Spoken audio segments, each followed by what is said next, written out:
Bueno, buenas tardes chicos, espero que anden bien, ¿sí? Hoy vamos a hablar de un tema nuevo en lo que es en comunicaciones, que son los osciladores, ¿eh? Que van a ver que son los circuitos básicos para todo equipo de radio, ¿sí? Para lo cual vamos a empezar a ver como primer oscilador los osciladores LC, ¿eh? No sé si lo vieron, pero por las dudas vamos a repasar cómo funciona. ¿Qué es un oscilador LC? Es aquel que está formado por un capacitor y una bobina. Si yo acá les dibujé un circuito donde tengo una bobina y un capacitor. Ahora vamos a imaginar que yo tengo acá el potencial positivo, o sea, de una fuente positivo, el negativo está acá y acá tengo una llave. ¿Qué sucede cuando yo cierro? ¿Qué es lo que primero pasa en todo circuito? Obviamente, al tener un capacitor, automáticamente va a comenzar a circular una corriente, ¿sí? Va a circular una corriente que va a hacer que el capacitor se acuerde. No sé si ustedes se acuerdan cuando alimentábamos un capacitor, uno veía que comenzaba a circular una corriente cargándose. Si yo pudiera medir con un amperímetro, vería que está la carga del capacitor y que queda cargado. Con la tensión de fuente. ¿Cómo lo hace? ¿Lo hace de forma violenta? No, lo hace de una forma pausada. ¿Se acuerdan del famoso tau, que era el tiempo de carga de un capacitor? O sea, cuando uno alimentaba el capacitor, iba a comenzar a cargarse, ¿sí? ¿Qué es lo que vamos a observar? Si yo tuviese que graficar, digamos, en el tiempo, vería que el capacitor en realidad, este es el 0 volt, comienza a cargarse, ¿sí? Vamos a hacer la parte negativa porque sí, pero bueno, comienza a cargarse, se carga,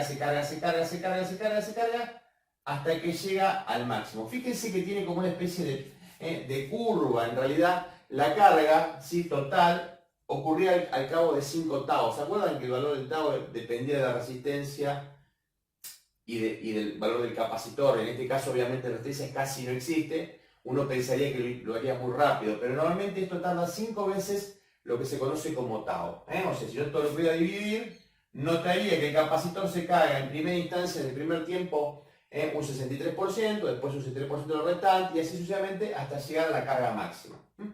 Ese es el punto que se cargó. Ahora vamos a imaginar que de pronto yo lo que hago es ver qué sucede cuando abro la llave, ¿sí? ¿Qué pasaría cuando abro la llave esta? Cuando abro la llave esta, en este circuito, el capacitor acá quedó cargado, acá quedó con el negativo y acá quedó el positivo, ¿no?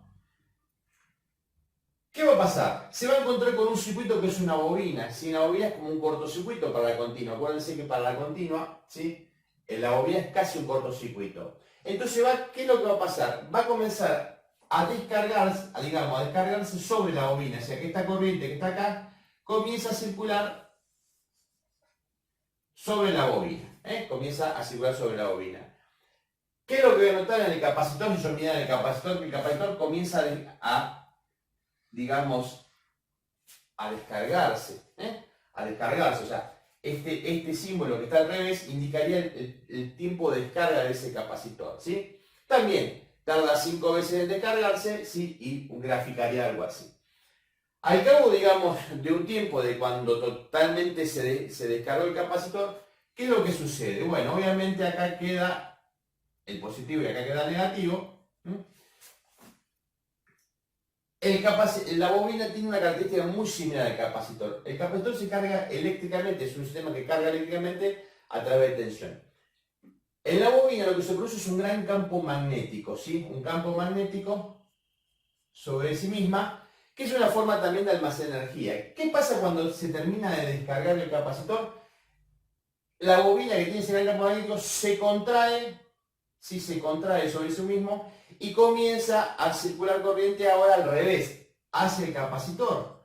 Por lo tanto, lo que voy a ver es, en este punto, una descarga de la bobina y una carga del capacitor en sentido opuesto. ¿Por qué en sentido opuesto? Porque cuando se contrae sobre sí mismo, este que era negativo pasa a ser positivo y este pasa a ser negativo. A ver, ¿qué es esto de que se descarga? Si uno alimenta un motor, por ejemplo, uno va a ver que cuando alimenta un motor, que es una gran bobina, cuando lo desalimenta se produce una chispa. ¿Por qué se produce una chispa?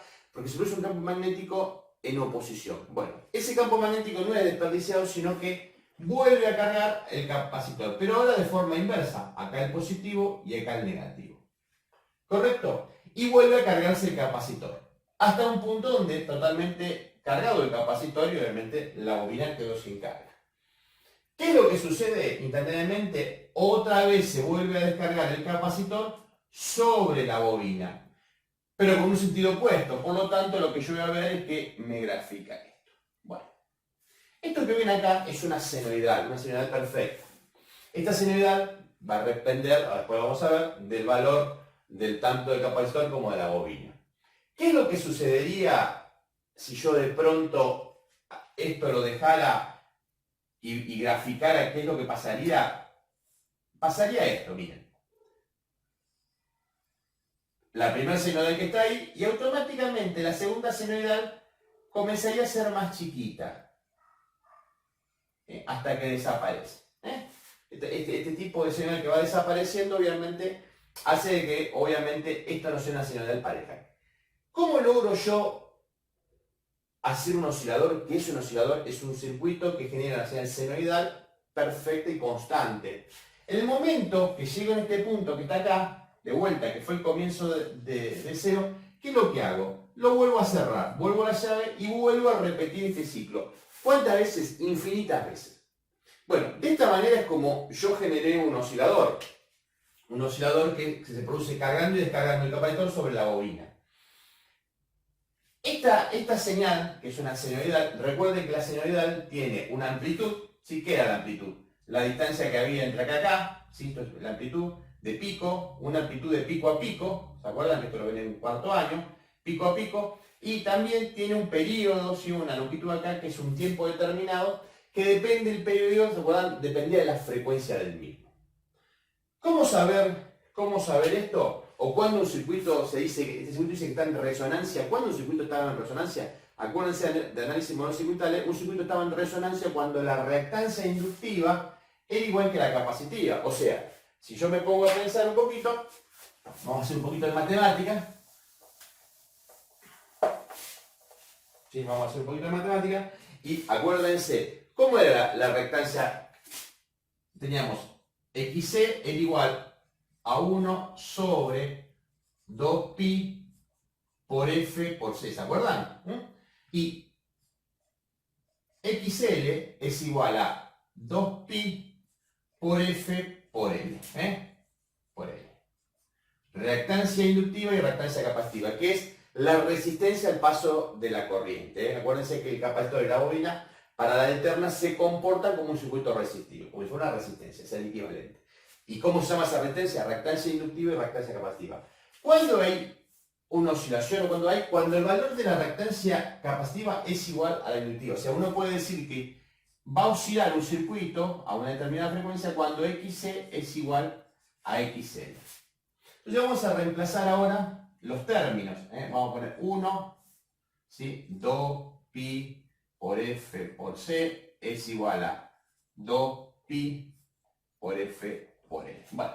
Y vamos a despejar. ¿Cuál es la idea? Un poquito es dejar de un lado el valor de la frecuencia, ¿sí? Entonces, lo primero que yo voy a hacer es pasar dos términos. ¿Qué términos? Yo tengo que pasar este término que está acá y este que está acá hacia el lado opuesto.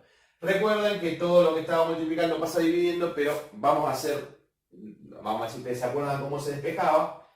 En el despeje, ¿qué es lo que yo digo? Que yo tengo que respetar la igualación. Todo lo que yo haga un término se lo tengo que hacer a otro término. Esto acuérdense en matemáticas. Si yo esto lo multiplicaba por 2, a todo esto lo tengo que multiplicar 2 para que no se afecte. Entonces, ¿cómo haría yo para poder hacer desaparecer este 2pi 2l? Si yo hipotéticamente, vamos a hacer otro color para que ustedes vean, hipotéticamente, si yo acá abajo pusiera 2pi, ¿sí? Por l, yo podría simplificar, pero recuerden que toda cosa que produzca acá la tengo que repetir acá, ¿sí? O sea que yo podría simplificar ahí y ahí, ¿sí? ¿Y qué me quedaría de este lado? Y de este lado me quedaría 1, eso no toque para nada, 2pi, ¿sí? Este 2pi acá, ¿sí? Por F por C, que está acá, por L. ¿Es igual a qué? A F. ¿Bien? En el primer despeje haría eso. Bien. Después que lo hago, voy a juntar los términos. Si este 2pi, como son iguales, yo podría en realidad decir que esto es igual a 1 dividido 2 por 2, o sea, tengo 4 pi al cuadrado, porque son 2pi, ¿sí? Por f por c por l, ¿sí? Es igual a f. Bueno, ahora lo que voy a hacer es, esta f que está acá, la voy a sacar para el otro lado.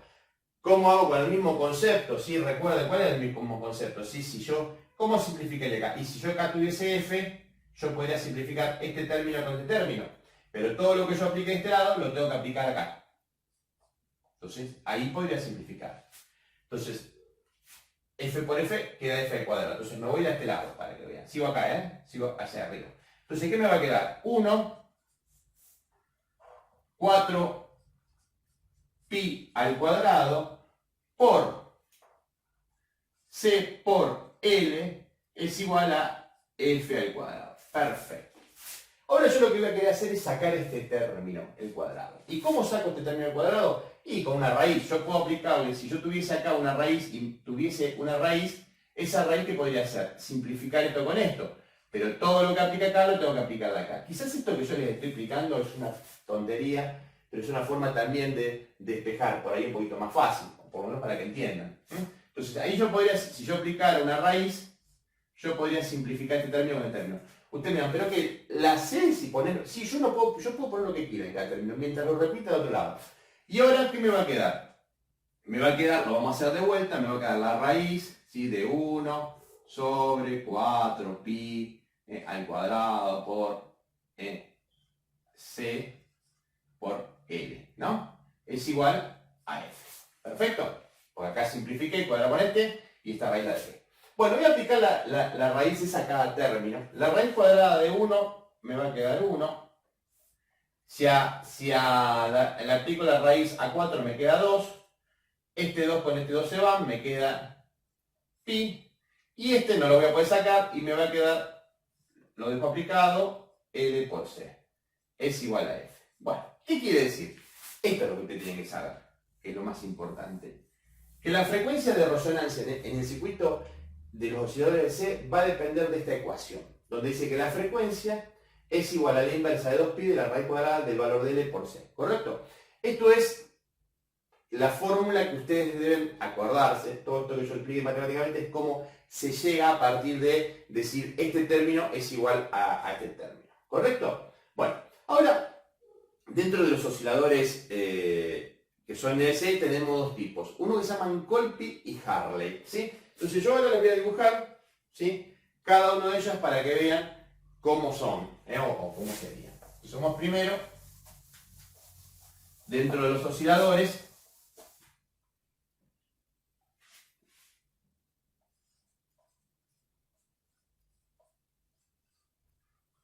oscilador Hartley. ¿Por qué llevan estos nombres? Bueno, porque son nombres de los que lo inventaron, ¿no? Hartley se escribe, Hartley. Oscilador Hartley. Y después hay otro que llaman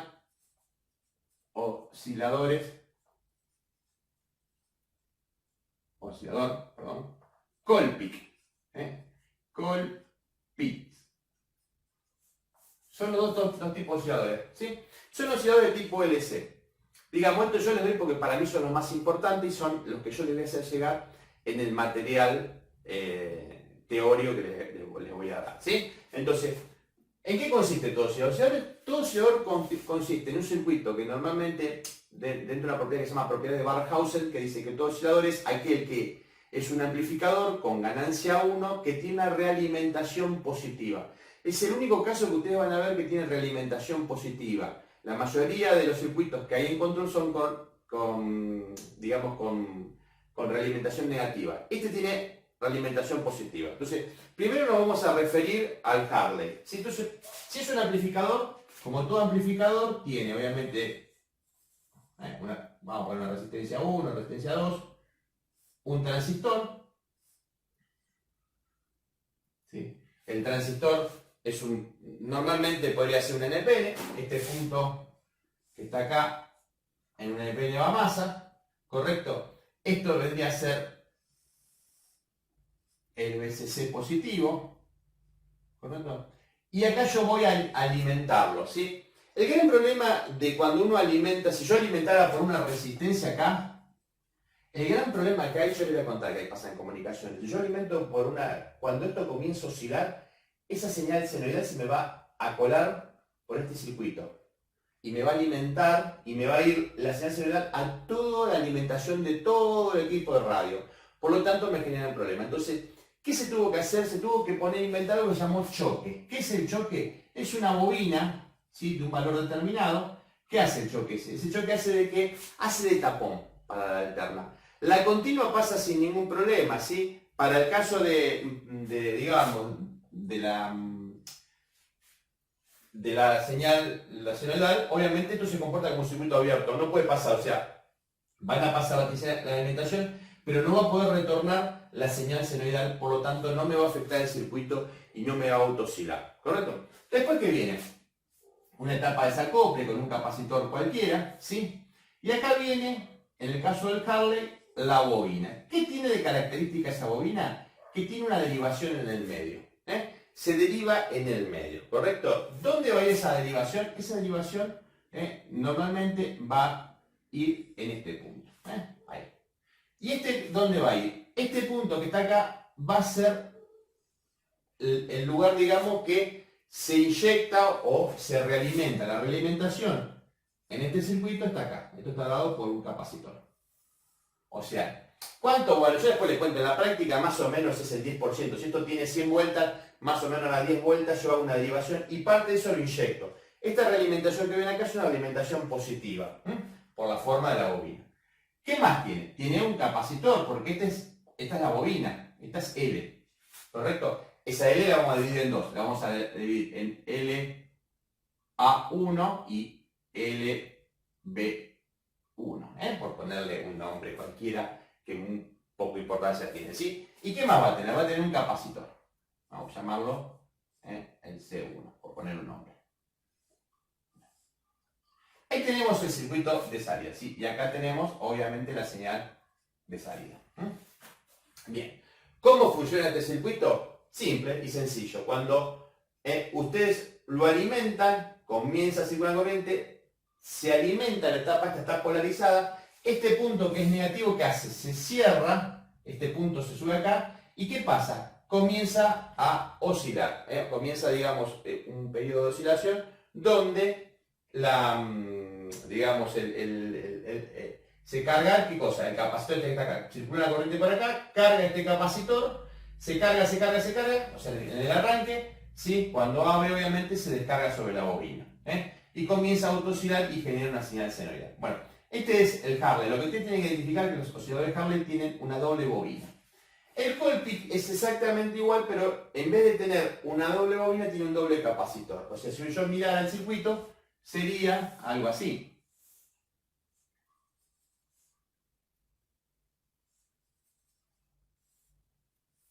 Entonces, todo tipo de NPN, con la misma característica, a negativo. El choque para evitar de que la RF se me vaya hacia la alimentación, al VCC, ¿sí? Una etapa, ¿sí?, de desacople. ¿Qué voy a encontrar acá? Y acá voy a encontrar el doble capacitor, ¿sí? ¿Dónde va a ir esto? Al igual que pasaba en la bobina, va a ir conectado acá. Y este va a alimentar a la etapa que está acá. ¿Qué falta acá? Una bobina. Bueno, esta es L, esto vamos a llamarlo C1, esto lo vamos a llamar C2. Bien, este es el Colpi, este es el Harley, ¿sí? Simplemente lo tienen que diferenciar por el Harley tiene una doble bobina y el Colpi tiene un capacitor. ¿Cuál uso, cuál otro? La verdad que es indistinto. Yo en mis prácticas, yo cuando hago mis circuitos, normalmente en los circuitos de alta frecuencia utilizo el Colpi y los de baja frecuencia utilizo el Harley. Es indistinto. He visto equipos de transmisión de FM en frecuencia modulada del 108 MHz al revés, con un Harley en vez de un Colpi. La verdad que eso va a depender mucho del diseñador. No son osciladores muy estables, no son eficientes, pero bueno, funcionan y son bastante económicos, ¿sí? ¿Qué diferencia? ¿Cómo aplico esta fórmula que vi yo? O sea, ¿cómo sé la frecuencia de resonancia de este circuito? ¿Sí? Dije que era 1 sobre 2 pi, la raíz cuadrada de L por C. Bien. En este, C es fácil, porque ¿cómo va a ser? Para este caso, C es igual a, bueno, a C1. Y L, ¿cómo obtengo L? L es igual a la suma en serie de las dos. O sea que a L A1 más L A2. O sea, se suma como si fuera restresa, en serie. Bien. Para el caso de este ejemplo, ¿sí? ¿Cómo lo obtengo? Bueno, para el caso de L, en este caso L es igual a L, acá en el problema, y para el caso del capacitor es igual a C1 por C2 dividido C1 más C2, como si estuvieran en paralelo. Esa es la forma de poder calcular en qué circuito oscila este tipo de osciladores. Bueno, les cuento un poquito cuál es el problema de este tipo de osciladores, la estabilidad. Tienen problema con la estabilidad, porque en realidad no son circuitos muy estables, porque depende de la temperatura, del envejecimiento de los componentes, si uno le acerca la mano, lo que sea, se corre. Y con respecto a lo que es en transmisión en la República Argentina y en el resto del mundo, la estabilidad es muy importante. ¿Sí? Estos equipos pueden correrse hasta un 5%, o sea, vamos a hacer, yo hago un oscilador de esto en 100 kHz, puede correrse más o menos un 5%. ¿Qué quiere decir? Que puede ir entre los 95 kHz a los 105 kHz. O sea, fíjense que tengo un error de casi 10 kHz, lo cual es mortal. Para el caso de la FM se permite un par de kilociclos correrse y en el caso de la M mucho menos porcentaje todavía. Obviamente esto comercialmente no es muy bueno porque se corre un poquito y no es muy estable. ¿Qué ventaja tiene la economía? Es muy sencillo hacerlo, es muy fácil y funcionan, ¿sí? Así que bueno, esto es los osciladores de tipo Colby-Hartley, que son LC, ¿sí? Y ahora después voy a hablar de osciladores un poquito más estables, como son los osciladores a cristal o piezoeléctrico. Bueno, después lo veremos.